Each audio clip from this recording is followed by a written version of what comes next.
Party में Duke किम तैयांग को देखकर आयु तुरंत अपने जगह से उठकर मुस्कुराते हुए तैयांग के पास आकर कहती हैं, मैं बहुत खुश हूँ कि तुम फाइनली यहाँ आ गए हो। आयु होठों पे स्माइल लेकर ड्यूक का वेलकम करती हैं। तैयांग ने बस हल्का सा सिर हिलाकर आयु को जवाब देता है और धीरे धीरे सभी गेस्ट की तरफ देखकर मुस्कुराता है।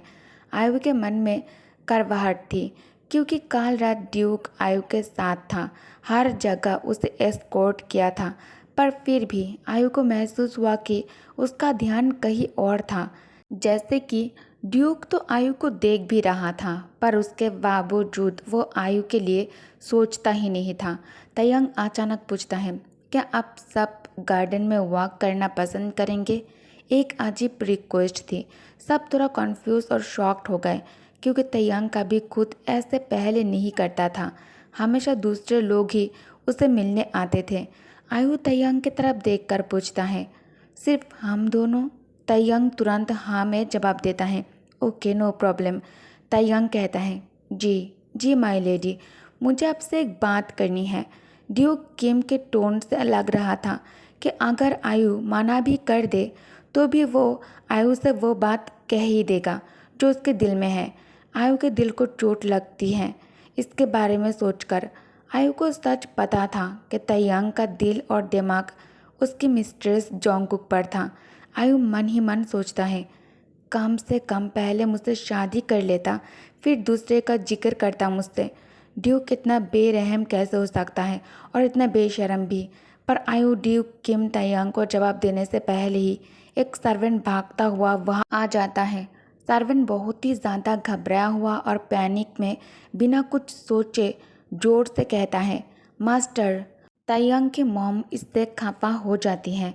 ड्यूक के मदर गुस्से में कहती हैं, तुम्हें मैनर्स नहीं है?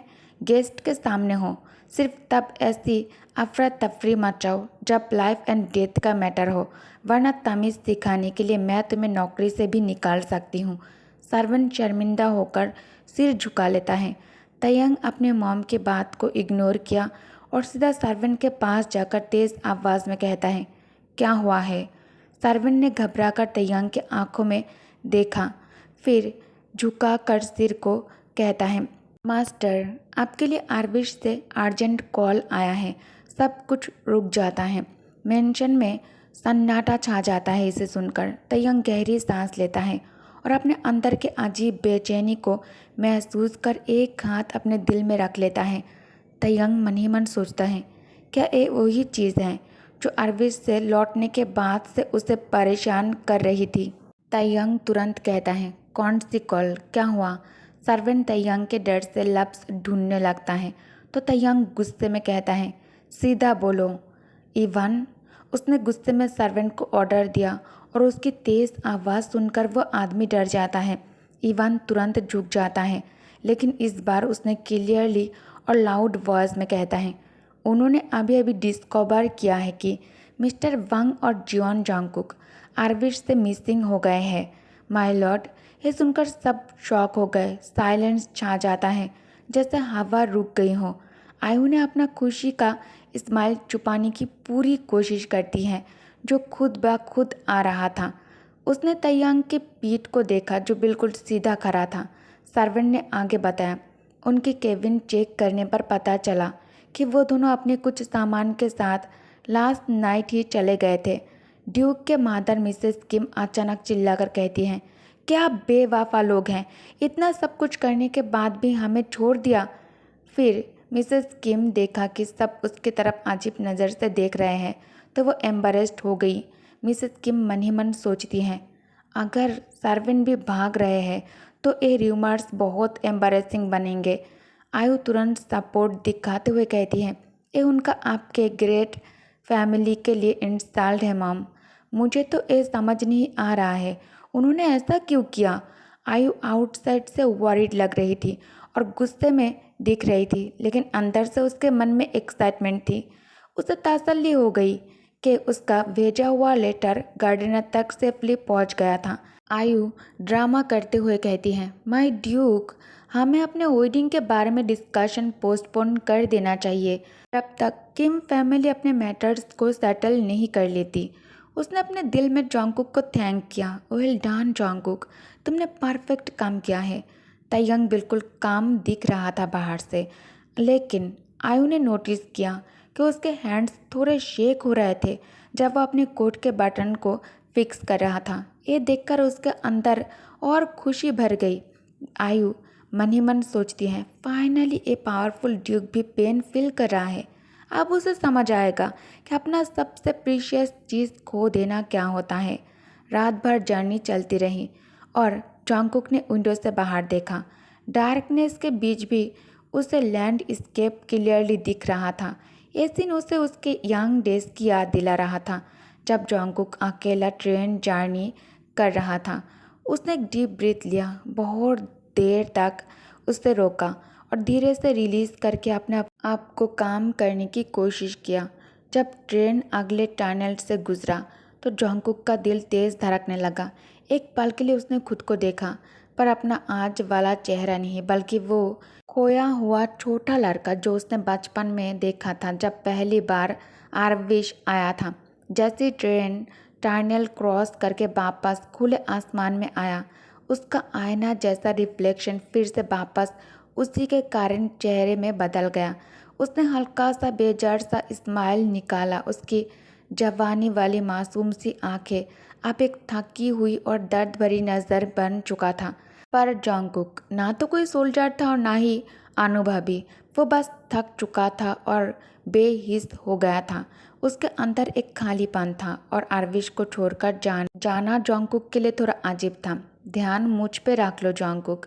गुड बॉय, उसने धीरे से सुना। उसका अंकल उसे तसल्ली देने वाला मुस्कान दे रहा था। उसके तरफ देखकर जॉन्गकुक उसके तरफ हैरानी और उलझान से देखा, क्योंकि उसे लगा था वो सो रहा है। फिर एक गरम कपड़े उसके गालों पर नरमी से रखा गया। क्या वो रो रहा था? हमारी लंबी यात्रा अभी तक बाकी है, लेकिन तुम मुझसे ज़्यादा जानते हो, क्योंकि ये तुम्हारा अपना गांव है, उसके अंकल ने धीरे से कहा। जॉन्गकुक की आंखें फैल गई। फिर उसने एक शुक्रिया वाली मुस्कान दिया। उसने देखा कि उसके अंकल की तेज़ भाग दौड़ और आरविश से निकालने की थकान उसके चेहरे पर साफ लिखी थी, लेकिन कम से कम ट्रेन के धुएं के शोर, पाइयों की खड़खड़ाहट और पैसेंजर की खर्राटे उसके दर्द भरे ख्यालों को दबा रहे थे। अंकल वांग ने उसके चादर ठीक करके उसके कंधों पर डाला और हल्के से टैप टैप करते हुए उसे सीट पर सुलझा कर बिठाया। आंखें बंद करने से पहले जॉन्गकुक ने सुना कि अंकल धीरे से एक लोरी गा रहे थे उसके लिए। वही लोरी जो वो बचपन में उसके नाइटमेयर्स के वक्त सुनाते थे जॉन्गकुक को। जॉन्गकुक चाहता था ये लम्हा कभी ख़त्म ना हो। जब पहली बार अंकल ने लुवा जाने का प्लान बनाया था तो जॉन्गकुक को विश्वास नहीं था कि वो सच में करेंगे, लेकिन इस बार वो उसके सोचने से भी ज़्यादा तेज़ निकल पड़े। रात होते ही दोनों ने थोड़े से सामान उठाया और अंधेरे की आधा में ही निकल गए। जॉन्गकुक के पास सिर्फ अपनी छोटी सी बचत और एक बैग था। जॉन्गकुक के कुछ सेविंग्स के पैसा और एक बैग था। अंकल ने उसे राट्स में बताया कि उनका एक दूर का रिश्तेदार लोवा के साउथर्न साइड में रहता है, जो उनकी मदद करेगा चुपकर बसने में। ये सुनकर जॉन्गकुक के दिल का बोझ थोड़ा हल्का हो गया। माफ़ कीजिए अंकल, जॉन्गकुक ने धीरे से कहा। उसके आंखों में आंसू उभर आए, पर चेहरा अभी भी सीधा था। अगर मैं आरविश कभी नहीं आया होता तो। चुप जॉन्गकुक, अंकल ने बस उसे रोकते हुए कहा। उसके कंधे पर प्यार से थप थप थप करते रहे और उसे अपने गाल के पास खींच लिया, जैसे एक छोटे बच्चे को गोद में उठाते हैं। मैं तुमसे ये बातें कभी नहीं सुनना चाहता, सबसे कम तुमसे ही, उसने एक मजबूत और प्यार भरी आवाज़ में कहा। उसकी आंखें एक तरफ दृढ़ निश्चय दिख रहा था और दूसरे तरफ उसमें जॉन्गकुक के लिए भरपूर ममता और मोहब्बत था। उसने कहा सॉफ्टली, तुम मेरी लाइफ को एक नया मीनिंग, एक नया पर्पस दिया है, so don't say sorry. Uncle ने उसे रीएश्योर किया। मैं बिल्कुल भी सॉरी नहीं हूँ, क्योंकि मैंने अपनी लाइफ का सबसे प्रीशियस पर्सन तुम्हें पाया है जॉन्गकुक। वो हल्का सा स्माइल किया और उसके हेड पर एक प्यार से हैंड रखा। ड्यूक के टच से अलग अंकल का टच उसके बॉडी में अनकंफर्टेबल टिगलिंग नहीं लगता था, बल्कि अंकल के टच से जंगकुक को एक रश ऑफ वार्मथ और सिक्योरिटी देता था। उसे अंकल के वर्ड्स में ऑनेस्टी फील होती थी। वो रिग्रेट नहीं करते थे कि उसके लाइफ में वो आई। जंगकुक के आने से पहले मिस्टर वांग एक मेडिक्योर लाइफस्टाइल में कॉन्टेंट थे। दिन भर के चोर्स, थोड़ा वर्क और बस इधर उधर चिट चैट कंपनीज के साथ। पर जब से उनके लाइफ में एक छोटा सा चाइल्ड आया, तभी रियलाइज हुआ कि उनके लाइफ कितनी डल थी। पहले उनके लिए सब कुछ पीसफुल था, पर उसके आने के बाद लाइफ थोड़ा हार्डर हो गया है। एक ग्रोइंग बॉय की नीड्स को सपोर्ट करना, लेकिन वो इस स्ट्रगल को दुनिया के किसी चीज़ से ट्रेड नहीं करना चाहते थे, क्योंकि इसी से उन्होंने एक फादर बनने का एक्सपीरियंस लिया था। उन्होंने एक्सपीरियंस किया कि एक वंडरफुल चीज़ को ग्रो करना दुनिया में कितना ब्यूटीफुल होता है। अंकल ने धीरे से उसके हेयर में फेस छिपाकर विस्पर किया, डोंट वरी मेरी जान, हम हमेशा की तरह इस सिचुएशन से भी साथ निकल जाएंगे। फिर उन्होंने उसके हेड पर एक रीएश्योरिंग किस दिया और उसके आंखों में देखा। जंगकुक के आइज़ वाटरी हो गई। उनके प्यार और एफेक्शन को देखकर जंगकुक रोते हुए कहता है, अंकल मैं ड्यूक के बेबी से प्रेग्नेंट हूँ। ओके गाइज, तो इस पार्ट को मैं यही एंड करती हूँ। Thank you for watching, bye bye.